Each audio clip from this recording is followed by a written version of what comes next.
You are listening to Believe, Strive, Achieve, Endurance Podcast with Diogo Custodio.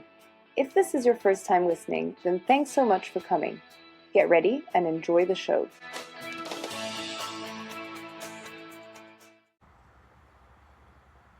Hello everyone, welcome to the Believe, Strive, Achieve Endurance Podcast. My name is Diogo and today with me I have Philip Hatzis. Hi Philip, how are you? Good morning, Diogo. How's everything? All good, thank you very much. Not too bad at all. Long time no see in this podcast, I would say. Yeah, we're kickstarting it again for the new year in March, so I'm looking forward to this. Maybe you can call it the new year or the new Chinese year, something like that. Absolutely. A little bit more interesting.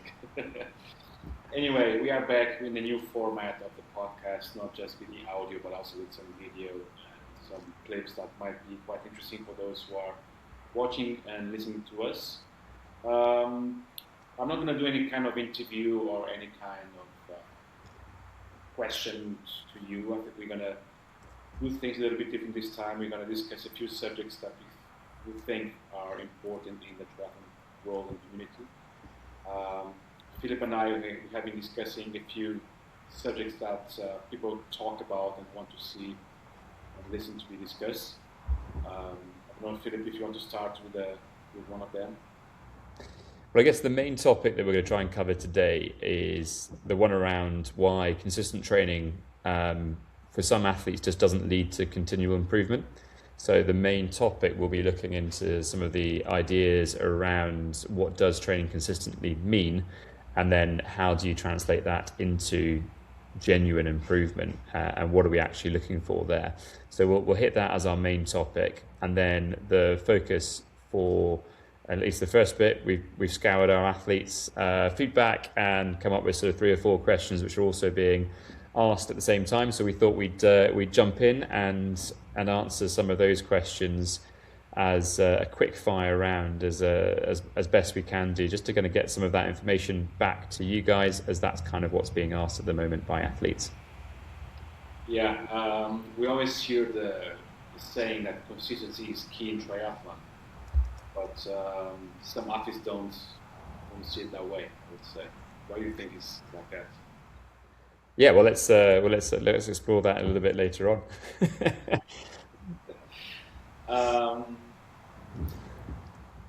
So shall we do the first couple of questions then? So I've got one here which has come from one. Well, it's interpreted from one of my athletes is probably the better way of putting it, and it is, why does fitness sometimes feel like it's going backwards or plateauing?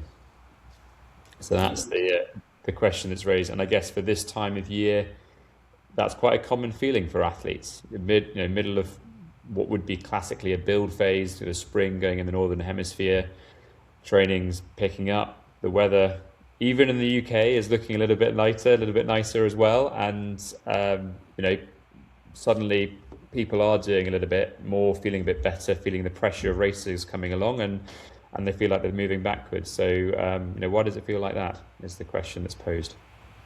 I think people don't see the small gains they have every single day when they are looking out and training. I think it's hard for you to see that when your goal maybe is only in July or August. So it's easy for you to think that you are going backwards instead of going forwards. But also there might be some things happening on the life of the athlete that may impact negatively their feeling of their fitness. I don't know if you share the same opinion. I mean, in terms of a quick answer, for me, there's two and a half things going on. The first thing is that we're getting closer to race season. So whereas Christmas time, the new year, race season seems like a very long way away, suddenly we're mid-March. You might have a race in a couple of months in May. You might have a main race in June or July, and that's starting to get quite close in terms of the number of weeks that you've got available, and then you break that down into different phases. So I think the first one is that suddenly race season seems a little bit closer than it was even just a couple of weeks ago, and the weather definitely is changing, and that then suddenly starts making you think, oh, I'll try out my race bike, I'll get outside a bit more, it's getting a little bit warmer. And these things definitely add to that feeling of pressure. So I think the first one is nothing's really changed other than the fact that you've suddenly built an awareness of when race day is. That's not changed, it's always been there. And then the other one is the two combined, which I think that this time of year, people are doing a little bit more training. They are potentially building a little bit more intensity into their workouts. The workouts are getting a little bit longer. They're being a little bit more specific in the training that they're trying to do. So training is a bit harder, and probably at the same time, life's picking up as well. Things are going to. Everyone sort of has a really busy December, kind of around Christmas time. Then January comes along. Everyone kind of goes to ground. And things start opening up. People feel like they're doing a little bit more. They might have training camps lined up as well. And so suddenly all those things combine, and recovery might be a little bit reduced. So training sessions, we'll talk about the consistency, gets impacted a little bit again. And I think that's probably what is having more of an impact in terms of why things are feeling like they're going backwards. If you're looking at those things and thinking things are going backwards, for me as a coach, look at your recovery. First of all, are things going backwards? And second of all, if things are, then that's a recovery-based conversation for me. So that's sort of how I'd answer that. And the thing is, for me, is what for the athlete means going backwards. Because we as coaches, we see something or some stuff I don't see about myself. So maybe just because if you're more excited on session doesn't mean that they're going backwards. Actually, there's something more in that aspect of the preparation. And just because you have different feelings, different sensations during the session doesn't mean you are in a negative way. So for me, I would ask the athlete first of all, why you think you're going backwards.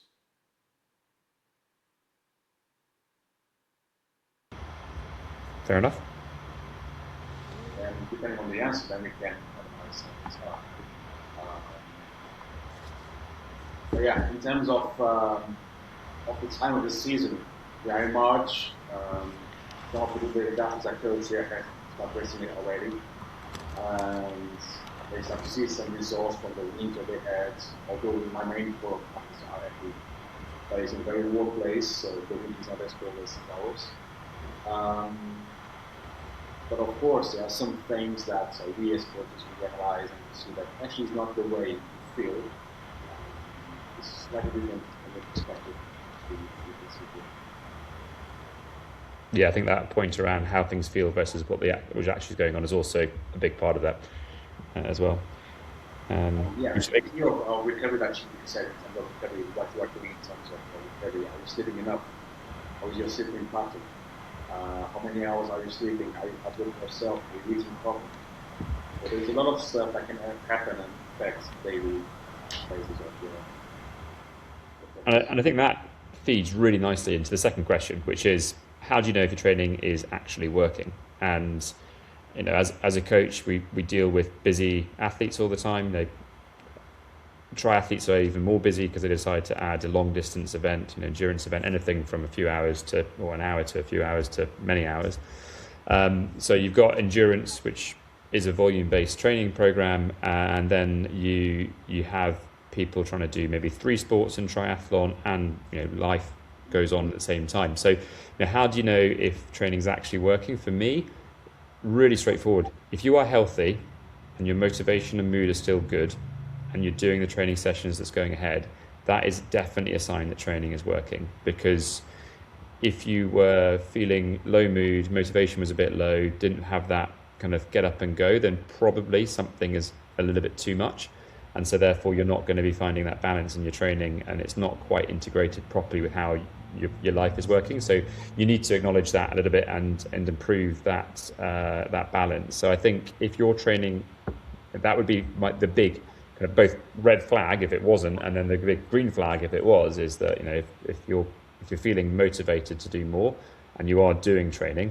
If you're doing nothing and you're motivated, that's a different story. But if you're doing something, that for me is a fantastic sign that things are going in the right direction. And then throw in your things around better, maybe some subtle signs in terms of primary or secondary metrics and improvement.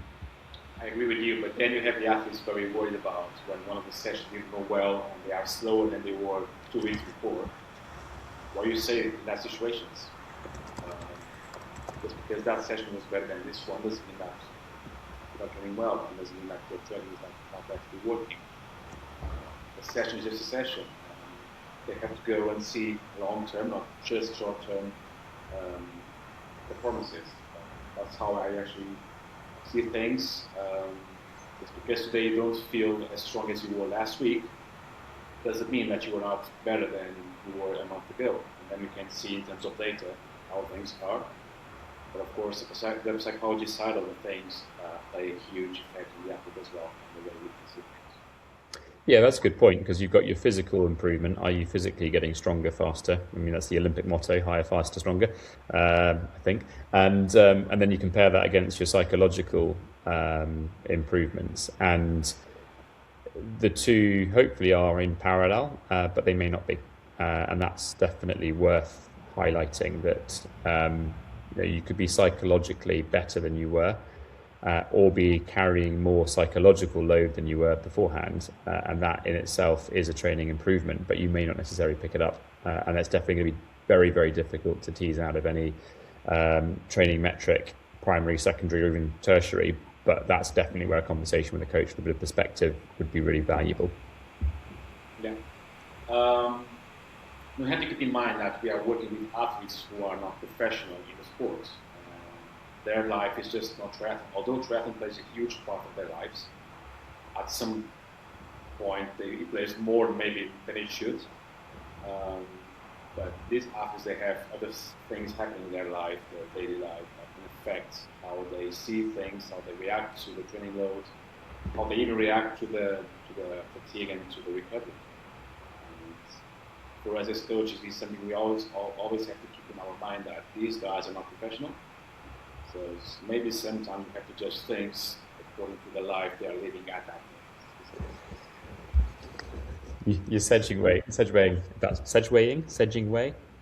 You're moving nicely into the third question that we had, which was, I think actually it was your wife who asked this. But, do recovery weeks matter? And so I think, and the way I'm seeing that dovetailing into the point that you just raised around athletes being not full-time, is that recovery weeks, or recovery in general, is when the body gets faster. So yeah, we train hard, and a lot of athletes really like training hard. Endurance athletes seem to enjoy the process. Sprinters much prefer hard work and then lots of recovery. That's their kind of in their DNA. But the endurance athletes, they're working hard, and they like working hard. But actually, when you recover, so when you're resting, when you're recovering, that's when you start getting faster. So speed comes from the recovery, and we can look back over the Hans-Sayer model of supercomposition, and overload and then recovery, then overload and recovery, and that's how people move back and move and get faster in training.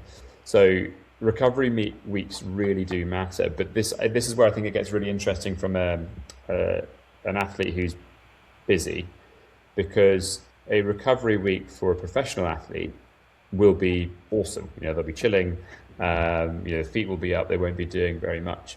But trying to find the right week to have a really good recovery week when you're a busy full-time other career, and then also doing your training around it, is going to be much more subtle. So I think that the two things you need to think about is, you want to be very careful if you're doing hero weeks, like big training camp weeks and everything else. You can afford to do a bit more because you've got more time to recover, but you need to make sure that those actually are then recovery weeks. And if you can't guarantee proper recovery weeks, then it's going to be very difficult to do the really big weeks, in which case you need to think about how you fit those recovery weeks or recovery in better around the general week that you have. And I think for that point, thinking about when you will schedule recovery through the training cycle is as important as when you're going to schedule your training sessions. So if you know, for example, I'm going to be away, an athlete who was away, they were in India for some work, so their training went from, let's just say, 10 sessions a week to 2 or 3, because they were traveling, they were moving around a lot more. on the training side of things, that looks like there's a big timeout. But actually, when you look at what they were doing, they were traveling a huge amount. They were obviously traveling to India, but within country, they were traveling a huge amount. They had meetings at all sorts of times. They were trying to work across time zones back into their team back in Europe where they were based. And all those different things line up. So expecting the athlete to be actually recovering is going to be very, very, well, far from the truth. So you need to ensure that the recovery weeks do actually line up with recovery in terms of life. Otherwise, they're not going to happen. So do recovery weeks matter? Theoretically, yes, they do. If they are recovery weeks, exactly. In reality, if you're not able to schedule that recovery week, athlete with young kids, and recovery week means they're now running around, but they're able to run around a bit more with them. You just need to take that with a lot more of an expectation. It's the same as giving a day off during the week to an athlete. And in that specific day off, the athlete just goes to the office, he gets a full day of meetings, he didn't eat properly, he didn't recover properly. So was that a recovery day? Or it was just a day off training, but not a recovery day? Yep. So in terms of the recovery week is going to be the same. If you cannot give your body, give your mind a chance to recover properly, to rest and to embrace the training load that you had the weeks before, it's going to be a waste of your time. Yeah. The same way as a recovery day, if it's not for proper recovery, it's going to be a waste of a recovery day. So yes, as you said, yes, they work if you do it properly. And I know some athletes I coach, when I give them a recovery day, they tend to go to the gym, to do some yoga, to do some Pilates, to do some stretching, and I know it's not the same as going out for a 2 hours run, for example, but it's not a recovery. Or if you are full of commitments with your family, with work, you're not recovering. So in the end, that was not a recovery day. That was just a day of, or a different day from the schedule that you had. And this is the things I usually struggle the most with athletes is trying to explain to them that a recovery day is for you to recover, not just for you to be away from training. So yeah, it's an interesting concept for athletes that doing nothing is actually good for them sometimes. Absolutely. I don't know if you have any more questions in terms of from the athletes and what they see. I've got one. Speaking about recovery, in terms of pre-racing recovery, some athletes they like to have some kind of fatigue before a race. Some athletes they like to have a full week of taper. What's your perspective on that? It's dependent on the athlete and what they need. You can kind of go into a bit more detail around that. Obviously, trying to get them to the optimal point of arousal, which is essentially what you're trying to do. Get them so they're ready, but not overly ready. Make sure the systems are still kind of firing, but not fatigued. So every athlete is different, but it's definitely something you can look into in a little bit more detail to really help with that across the different energy systems. But I think, again, we've already mentioned this kind of difference between physical optimal readiness and then also psychological optimal readiness. So sometimes it's better to be slightly less optimized from a physical perspective if you help with the mental side of things. But again, that's where knowing the athletes can be really, really important for sure. So one last question from me, or a point which I think is really interesting, and I've seen it from probably about 3 different athletes over the past week. It was raised in different ways, but I'll summarize it as essentially they have felt that they're going through the motions with the training and they've not necessarily been mentally focused, but they also were able to recognize that mental focus and the ability to, for example, think about the cues in a swimming pool, or be more aware of what the power numbers needed to be on the bike, whatever that was, those were the points where they realized that they weren't quite focused, and B, they realized what they needed to do to fix it. But I guess the question which is underlining all of that is, what should you do if you are an athlete who at this moment just feels like you're going through the motions and you're not quite you're not nailing the sessions, you're turning up, but you're not really doing them? I have seen that before as well, where the athlete, in terms of the body is there, but the mind is somewhere else. And in terms of performance on the session itself, they just don't perform. And that's okay. And as we said before, sometimes it's better for you to just stop and move on, go to the next day. But I would say that for us coaches, it's important to understand why it's happening and why the athlete is feeling that kind of emotion. So what's the story behind that? And if is there anything we can do to change the way the athlete is feeling at that moment? But sometimes it's just life happening and there's not much we can do about it. You just try to minimize the session or the workout. The athlete just didn't feel proper fit or good. It was just a session, just move on. Tomorrow there will be another day and things will be different, hopefully. Yeah, I think that's definitely right. Being able to call it when it's not working is going to be really, that's a sign of a mature athlete, I think, to be able to say, this isn't working, I'm going to stop there. I think the other part of it as well is looking into the athlete's warm-up. So if you're finding that you're turning up, but you're not getting there, or perhaps you're turning up and suddenly about halfway through the session, I'm here, I can feel things again. There is that disconnect between physically ready and mentally ready again. So I think for the athlete in that instance, it is all about trying to get to the point where they're mentally prepared for the workout. So it might be trying to disconnect what's going on at work and then compartmentalize it and then put into the focus around training.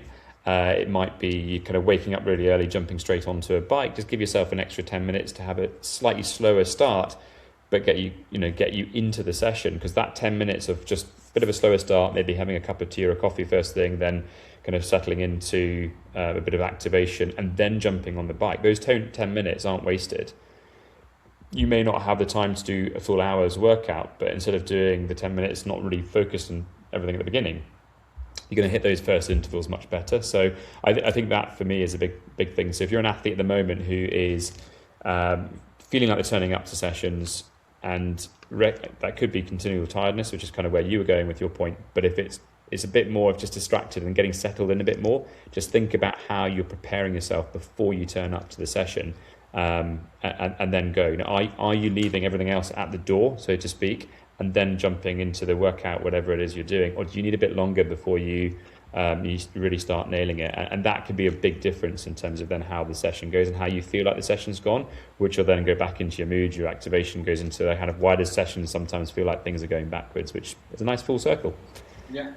I had athletes where they came up to the swimming pool and they said, well, this happened before and I'm not feeling very well.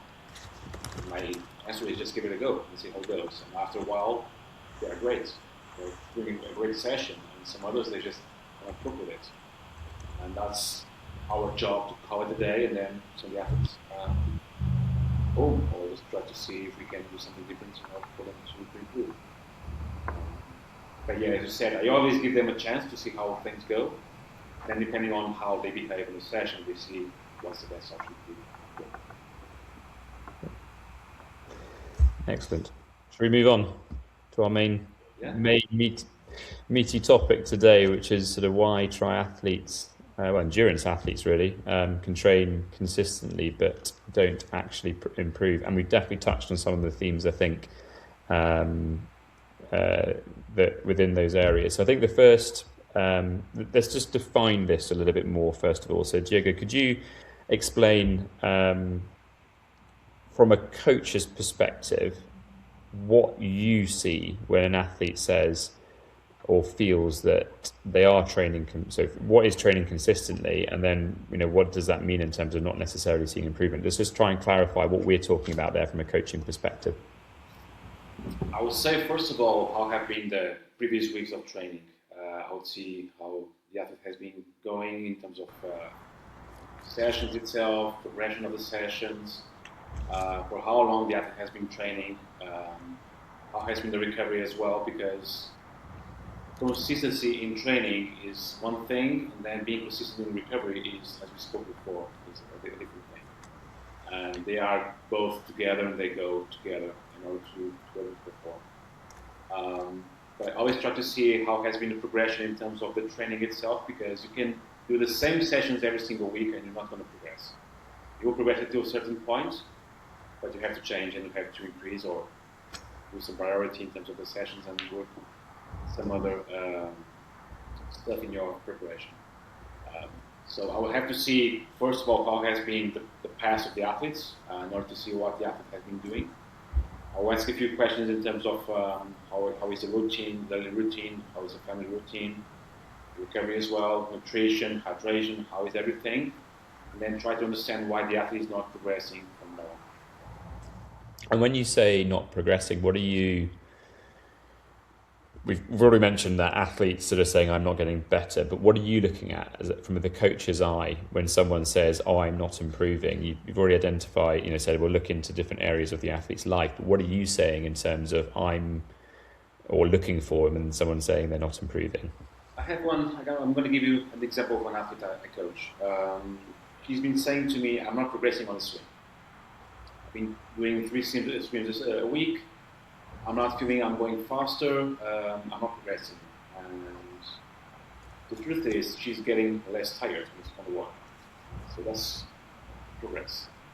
And I think, and she asked me if we should do more swim on the week. I said, I don't think that's going to be good for you, because I'm laughing now because I have this conversation with my coach, and you know that. So she's not a slow swimmer, she's a good swimmer. But in terms of the overall picture, she will not get too much from that extra swim, apart from more fatigue. But the truth is, I want her to be less tired when she goes for her full distance race later in the year. And we are achieving that. So I had this conversation saying, what you don't see as progress, I'm seeing that you are less fatigued, you are able to do the distance in a shorter period of time. And if you can go to the bike set of the race feeling fresh, that's a win for me. So she doesn't see progress because she's not getting faster. She's not getting like 1 or 2 seconds faster. But at the end, what would she get from going 1 second faster every 100 meters on the full distance race, for example? If she gets to the bike and she cannot even do the bike distance properly. So I saw this as a progression while the athletes had a different perspective on things. So this is what the athlete doesn't see as a progress. Maybe we see different things. This was a very good example of that. So the athlete is actually progressing not in terms of speed, but in terms of endurance. She can do a distance without feeling tired, and that's a win for me. I think so swimming is definitely one where athletes can really struggle to feel like they're quite literally going anywhere, especially if you're an adult swimmer or swimmer who started swimming as an adult, rather than one of those fish who started when they were about 6 and then they kind of carried on swimming and they look like they're effortlessly gliding through waters, but we're all struggling to splash still. So recognizing that for a lot of people swimming can definitely be like that. But there's a common one as well which I see with athletes on the bike, because the bike has really interesting metrics. It's got a lot of data which you can capture around that. And the two which they jump on, athletes most of the time, would be power or speed. And, we don't want to teach athletes who have been around power for years how to kind of, using the English expression, how to suck eggs. But at the same time, quite often they forget that really important point, that speed on the bike is fundamentally the important metric to be looking at, but is also impacted by so many different things. And I think we'll use cycling as an example, because even the type of fabric that your tri-suit is made out of, or your race suit is made out of, will have an impact on your speed. So if you start getting into the really nuanced details like that, when athletes look at things like Strava segments, they look at things like that, they try and see that. Some athletes will look at that and say I'm slower, or I'm not seeing it. And again, we're early part of the season. If you compare when you did your fastest time, was it actually in March, or was it a little bit later on? Was it maybe in peak training season 1 week out from your main race? And so, understanding where speed sits within each of those things is important. Yes, you can compare the same sort of time of year, but every time it's going to be different. So I think that there are so many different things which go into the athlete's speed that they can often get a little bit distracted by, oh, I was slower doing that hill time trial or something along those lines, and that can make a big impact often to how they feel the training session's gone. The conversation I have with a couple of athletes is, if you didn't have the metric that you were looking at, that might be speed, that might be power, if you didn't have that and then you told me how the session went before you knew any of that feedback, is it as good or as bad as then when you did see the metric you then told me it was? Because quite often how an athlete perceives a session to go is hinged a lot on what they see in terms of the data that they're looking at, which is why sometimes it's great just to remove the watch completely, but obviously that means that we miss out on a measurement of load and training side of things, which can be often quite helpful. But I think recognizing that power or input, effort and speed, they are linked up, and there is really important relationships between those. But often athletes focus on one of them, like, my power is lower. Yeah, but you're actually doing it on your aero bars, which is a more aero position. So you've improved as an athlete than doing it on your drops. So suddenly, that's changed how much power you can generate, for example, on the bike. But it's an improvement. What the example you made about swimming is a good one. The other one, which I love, is when you have an athlete who says, "Oh, I was faster last time, this sort of time last year." Is it yes, but you then got injured consistently for the rest of the time. And so, if you're less fast, but you're way more consistent in turning up to your training sessions because you're running more consistently, more conservatively, that's a much better place to be, because it may not mean that we're faster right now, but it will mean that we will get faster. Everything is in place to get that and generate that speed. So I think having that context for an athlete, which is kind of what you're describing with the athlete in the swimming pool, is crucial for being able to help recognize whether or not there is actually progress, or progress might be pivoting into a different, slightly different direction as well. So yeah, recognizing that is going to be key. I think in the end we have to understand what's on the athlete's mind, what they see as progress, and what we see is different from their perspective. And in the end, it's just how well we understand and how well we know the athlete that we have in front of us, and how comfortable we are in discussing these things with the athletes as well. Some athletes, they just don't care. They just, with the workout, and they do it. They just don't care at all. But some others, and I think, and also thinking about what we're trying to improve in different phases. If you're an athlete who's just done a lot of work, for example, some physio work, and they've had an injury and built up that, if you're really working on your physio, your strengthening side of things, then you're very unlikely to see huge speed development as a result of those side of things there, because that's not what you've been working on. So trying to measure yourself against something, when you've been working on one thing and then you're expecting more speed, when actually the focus has never been around speed at that point in time, can make the athlete get a little bit distracted by where they're trying to go. So, working a huge amount of work on physio and strength work, that's all about the efficiency gains, which is what you're talking about in terms of the swimmer there as well. It's not going to see huge speed gains initially, because it's putting the foundations in place to see those changes. In the same way, if you've got an athlete who's been doing a lot of work in the pool to try and improve their technique, if you stress test that technique at max effort, it's probably going to fall apart quite quickly, because you haven't really done that much work. And at this point in the season, again, you are really consistent with your training. You're putting your physio time in. You're doing your workouts in the pool. You're building up your technique. You're bringing, applying it into running maybe, or to swimming, or whatever it might. You'd be really working on being in the aero bars. If you're not then working on, if you're then expecting to have a huge big jump up in speed, it's just probably not going to be there. And that's the sort of, I guess, the reality, that athletes are expecting one thing and they don't necessarily see it. But as a coach, you're seeing way more than that. And it's being able to try to help them recognize kind of what's going on. So for me, it's about picking up the right metrics, and it might be measurable. So things like your technique's harder to do, but it might be, you see, well, actually, fine, you've not got any faster. but did you realize that you were 10 beats lower on that run than you were this time last year? You're running at the same lower physiological impact on your body, but with the same speed. So no, we're not necessarily seeing that speed, but we are seeing efficiency gains, which will make a big difference into your kind of performance later on. I think the big problem in the end is that athletes want results for tomorrow. So it's our job to make them see things the way we see it as well. But yeah, I agree with you. We have a different perspective than the athletes have sometimes. And I'm glad that's like that, because that way we can discuss with them what we see. That's our way of thinking as well.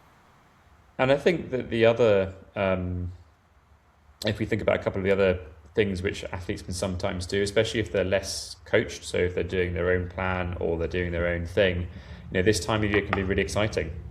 Training camps are starting to happen if they've not already gone abroad. They're doing a lot more kind of the intensive work in there as well. So maybe it is a conversation around, well, actually your training stimulus isn't quite appropriate for what you're trying to do. So that goes back to some of those points around things going backwards. Are you doing too much or something? Is it too much volume because you've got excited? The lights, we're about to have the clocks change in a couple of weekends' time, so we're going to be able to do more in the evenings, and you've just suddenly thrown in a ride commute to work every time for an extra 5 hours of cycling every week. It might be something like that, where there's suddenly a step change in your training stimulus, which has meant that actually you're still kind of trying to absorb that change in load. It might be the intensity's gone up and you haven't necessarily realised it. So all those things together make a sizable difference to how much training you're absorbing, in which case you're going to have to start thinking about that, which then pulls in the point that we raised earlier around the importance of making sure that you are actually recovering. And that may not necessarily be the recovery week, which we talked about earlier, but actually looking into, am I recovering from the workouts that I'm doing? And I think, the two quick checks in terms of, why are they not necessarily seeing that improvement? For me, one is, have you changed your stimulus and you're doing a lot more? It might be you've got heavy weights in the gym. Is there some significant change that means that things are a little bit different and your body just needs those 4 to 6 weeks just to absorb that change, and you're going to be able to then sort of start seeing the reality of what you've put in. So that's definitely one aspect of it. The other one, which is really common with endurance athletes, is that piece around recovery, and specifically around fueling. And I think, if you've got an athlete who's not getting enough sleep or is in the lower energy availability area, so they're not fueling properly for the workouts, inconsistency in training is one of the biggest tells that that's not quite going to plan. So you've got an athlete who was pulling out really good swim times, nothing's really changed from a training progression perspective, but suddenly you start seeing that the training performances are starting to drop off. Immediately, as a coach, that's a recovery-based conversation. Like, what are you doing around your sleep? Well, that's all good. Well, are you making sure you're fueling enough? And I think it's the area that athletes sometimes don't really want to hear or discuss, because it can be a very triggering or hot topic. But I think for many athletes, making sure that you're comparing each of those workouts consistently with one another is going to be crucial. It comes into, when you look at the older female athlete, an athlete who's perimenopausal, if you are able to guarantee that low energy availability and making sure they're fueling enough is, that's not a problem, they are fueling adequately, then the conversation around areas that the athlete may be seeing differences is much more focused around perimenopausal symptoms and how to maybe adjust the training for them. But if they're not fueling adequately, then there are so many variables still going on that you can't make a good call as a coach on any of those things, because fundamentally the workouts that you're giving them, they're not fueling enough from it, so they're going to be inconsistent. They're going to have great days sometimes, and they're going to have really bad days, and that will be linked pretty much to how much available energy they have on that given moment they started the workout. And so making sure that if you are seeing an inconsistency in your training, or your improvement isn't really there as to where you want to, but you're doing lots of training, then you have to make sure that you're closing off all those other variables. Are you sleeping enough? Are you eating enough? Are you making sure that you're getting yourself into the best frame of mind for each of these workouts? Are there other life stressors going on? If all those things are all good, then there's a conversation around, well, maybe you're a bit ill. Maybe the training load is not quite right. There's something else going on. But unless you have those things going on, it's been really difficult to understand how to dissect what is going on without making sure that those variables are fixed. And there's definitely examples I have with athletes where, we get stuck at maybe the first or second point, we're not sleeping enough. We've been working really, really hard and very late. So, of course, training is going to be difficult because, yes, you're doing the sessions, but you're not turning up to them properly. And now with the new devices, it's easy to see if the athlete is sleeping well or not. Yeah. So easy. They can lie to us, but if they have a device, we can see what they're doing. So. Well, yeah, and it might be often that they don't necessarily realise what that looks like. So it wouldn't necessarily it's the athlete lying directly, although sometimes it's like, yes, I definitely went to bed and didn't stay out till very, very late. Maybe more of the university students we work with, but there's definitely more data, so that feedback loop's much quicker. Whereas previously we might have been looking over someone's resting heart rate. They're sat there kind of doing their resting heart rate, looking at it, and then saying, "Did you realise it's mixed?" Nowadays, if you are wearing some of those devices, you get that feedback straight away to you. In fact, you might even get a push notification telling you, "This is what's happening. Have you thought about how you're feeling?" Or even suggestions around how to make adjustments to training. So I think there's some really good points in that, which are which come out of the availability of the data nowadays, which is really, really helpful. And then we're going to get to a point where you ask the athlete, "Have you sleeping well?" And he's going to look at the watch. I don't know. So. Yeah, there is definitely athlete responsibility in terms of how again, triangulation of the metrics. So if your power's up but your speed's down and you feel knackered, then what's going on? What's that telling you? That data piece is really just information that will allow you, the athlete, you, the coach, to make a decision on what to do training wise. So the more of that you can get, definitely the better as well. So what are the takeaways from today's conversation then, Diogo, for you? Recovery, I would say, plays a huge key in your performance. Look at the goals, long-term goals, not just the short ones. And I would say try to see what you have been doing so far. Fair enough. I think for me, I'll jump on the recovery bandwagon. Recovery is really important. And if you are somebody who's sort of seeing a bit of inconsistency in terms of your improvement levels, then recovery is an area I would explore quite quickly. The other one for me is also recognizing that you need to be mentally and physically ready for the workout. So if you are busy at the moment, things are, there's a lot on, then give yourself a bit of a break around that, because you need to be mentally ready to take on, especially some of these harder sessions. If you look down the barrel of a time trial, or you look down the barrel of a bunch of VO2 max efforts and intervals, that's hard. So, if you're expecting to then nail it, you need to be in a really positive frame of mind to do that. So I think that understanding between the mental and the physical is going to be important. And then the last one would be kind of linked to that recovery piece is, there is a lot of information out there nowadays. We can track a lot. So if you're someone who's got that data available to them, use that in a way that can be constructive to make better decisions. And I think that would be the other important takeaway for me.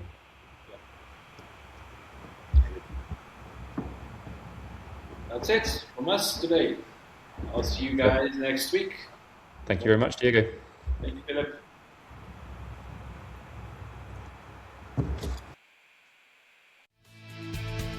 The Believe, Strive, Achieve podcast is produced every week for your enjoyment, and show notes are found at trytrainingharder.com.